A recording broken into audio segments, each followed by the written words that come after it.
Halo Sobat Sinekrip, kembali lagi bersama gue Razni di winter season ini. Enggak deh, ya sekalian deh pakai jaket ini mau berangkat kerja soalnya.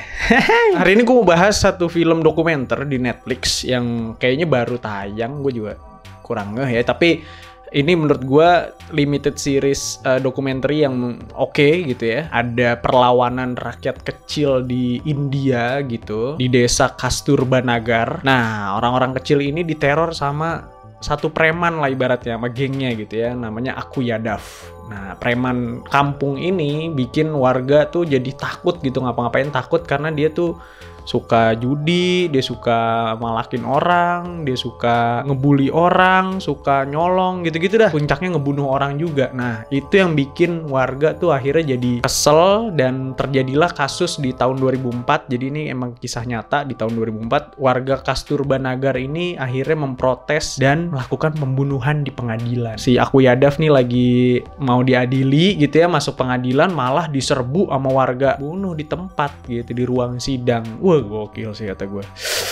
Yang menarik buat gue dari ini adalah emang mengangkat soal isu itu ya. Gimana perlawanan orang-orang desa Kasturba Nagar ini padahal sama warga kampungnya sendiri juga gitu ya. Tapi karena dia udah terlalu kriminal gitu ya, udah terlalu merajai daerah itu, lama-lama ternyata bisa digulingkan juga dan akhirnya dibunuh. Apalagi di India tuh ada kasta gitu. Jadi kastanya Aku Yadav nih dibilangnya sih emang kayaknya lebih tinggi ya dibanding warga desa lainnya gitu. Lapor polisi gitu ya, kayak tahu di daerah mana gitu ya, di negara mana gitu, lapor polisi nggak digubris gitu, didiemin aja laporannya gitu kan. Akhirnya warga bertindak. Dokumenterinya Netflix tuh kan selalu ada bagian, ibaratnya ada bagian yang direka ulang gitu, jadi disutingin juga, dibikin film juga. Bagian filmnya ini menurut gue dibikinnya juga proper sih, syutingnya bener gitu ya, dan nggak ngelihat ini juga sebagai dokumenter yang utuh gitu. Jadi dia tetap bercerita. Actingnya aja di bagian yang filmnya gitu ya, yang bukan dokumenternya, yang bagian filmnya itu menurut gue actingnya oke gitu. Si yang jadi Aku Yadavnya kayaknya kelihatan serem gitu ya. Terus warga desanya juga di situ yang kayak emak-emak, lu bayangin tuh ya, emak-emak pada bawa parang gitu ya. Kalau di sini mah pakai daster gitu, kalau di sana pakai sari. Pagi-pagi ngambil dari dalam beras, ada yang dari dalam AP gitu, parangnya buset dari dapur. Itu bawa parang ke pengadilan buat bunuh Aku Yadav gitu. Emak-emak emang power of emak-emak nih, bahaya nih emang. Emak juga tuh, emak gue juga.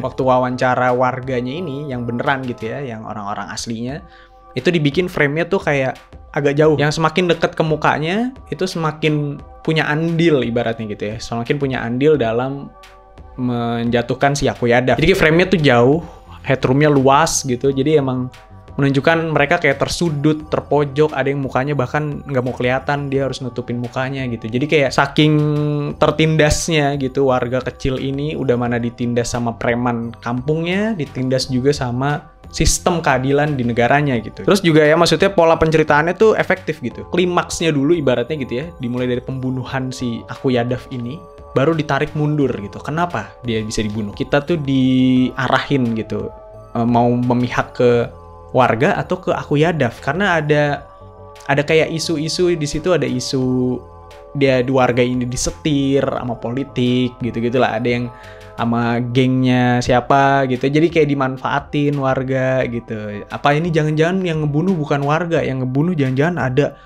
orang-orang bukan ibu-ibu, para pria tapi nyamar pakai sari terus ngebunuh Aku Yadav di pengadilan terus langsung cabut. Ada konspirasinya di episode 2 gitu. Tapi di episode 3 akhirnya diputar balik lagi, ini fakta sebenarnya gitu. Jadi emang beneran warga-warga ini yang punya inisiatif dan akhirnya melakukan pembunuhan itu ke Aku Yadav. Nah, yang kontranya menurut gue di sini yang kurangnya adalah di sini nggak ada cover ke bagian institusinya. Jadi nggak ada wawancara polisi. Itu menurut gue penting untuk menghadirkan sudut pandang lain, walaupun kalau dalam dokumenter mungkin bisa aja dia tetap berpihak ya, filmmaker ini ya, ke warga gitu ya. Di episode 2 udah lumayan gitu ya, ada jurnalis, ada apa gitu yang emang ngerasa kayaknya warga juga nggak bisa main hakim sendiri. Tapi kalau nggak ada dari institusi yang berkaitan langsung sama keadilan, kayaknya kurang. Ini juga yang gue cukup kontradiktif nih di akhir gitu ya. Jadi emang warga ini emang udah berusaha buat nyari keadilan ya dengan cara yang legal gitu, datang ke polisi, lapor, terus juga nyoba datengin media buat mereka kayak press conference, tapi semua nggak digubris, akhirnya mereka main hakim sendiri. Nah, message di akhirnya ketika mereka emang ditangkap dan berapa tahun kemudian dibebaskan, message di akhirnya tuh gue ngerasa kok kayak nggak apa-apa main hakim sendiri selama lu nggak diperlakukan adil.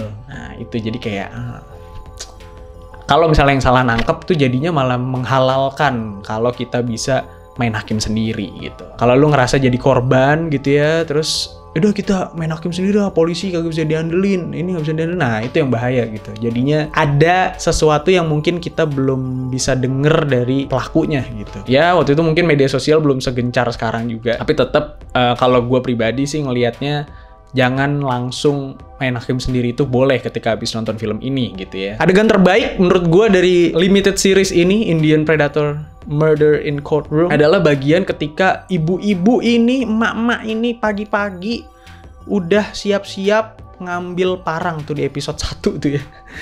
Jadi awalnya tuh udah gokil gitu openingnya. Ngambil parang dari dalam beras, dari dalam gandum, dari dalam apa gitu, semua jalan buset udah kayak gangster gitu, tapi pakai sari, emak-emak, ada yang tua, ada yang muda, jadi kayak anjir. Semua jalan berbondong-bondong ke pengadilan mau ketemu Akuyadaf dengan satu tujuan, bunuh dia di pengadilan gitu. Gila. Itu jadi simbol yang gila banget sih ketika ada orang yang dibunuh bener-bener di ruang sidang, dibunuh rame-rame sama warga. Itu bentuk dimana kayak udah gue nggak bisa ngarepin keadilan dari negara ini lagi gitu, anjir, gila. Dan itu nyata. Gue terpuaskan sih nonton ini ketika episode terakhir tuh bener-bener kayak gila. Kok gue, apa jangan-jangan gue juga psikopat gitu.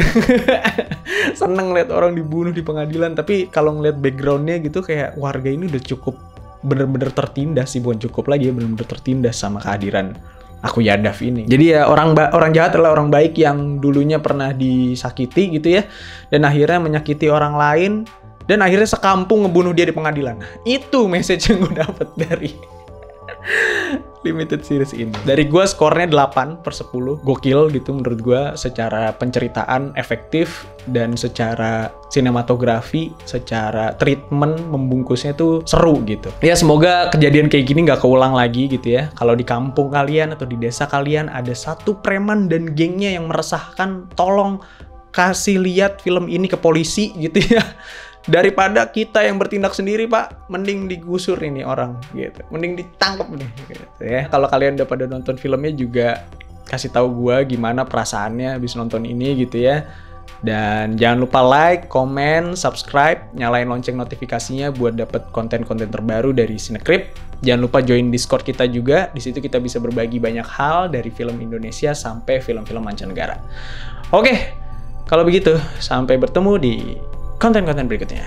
Ciao!